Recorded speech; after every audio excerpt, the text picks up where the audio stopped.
À vous poser, parce qu'on entend souvent dire que la droite aurait glissé récemment vers le Front National, qu'elle se serait buissonnisée en quelque sorte, du nom du fameux conseiller politique de Nicolas Sarkozy, Patrick Buisson. Eh bien, on a peut-être la mémoire courte. Alain Juppé, on est en 1990, vous êtes aux commandes du RPR avec Jacques Chirac et sont organisés avec l'UDF des États généraux de l'immigration. Regardez, c'est un extrait du 20h de l'époque.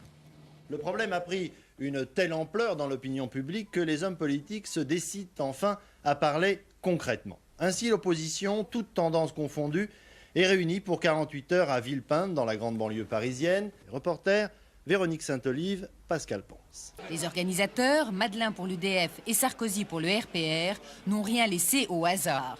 Entre le gouvernement et Le Pen, l'opposition se doit de proposer des solutions concrètes. Nous n'acceptons ni la xénophobie, ni la francophobie.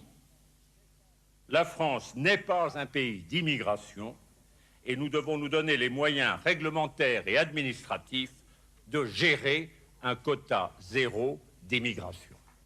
Au CNI, au RPR, au Parti républicain, tous sont d'accord. Voilà, et regardez dans le texte de synthèse, il était question de fermeture des frontières, de suspension de l'immigration, de prestations sociales réservées aux Français, regardez, ça s'appelle la préférence nationale, et de l'incompatibilité entre l'islam et nos lois. C'était le texte de synthèse. Vous avez changé d'avis, Alain Juppé, ou c'est la France qui a changé?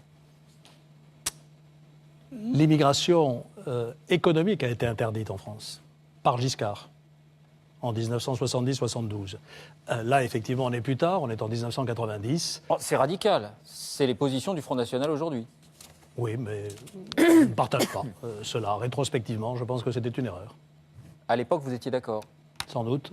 J'étais membre du RPR. Bien. Bravo, vous avez marqué un point. Super.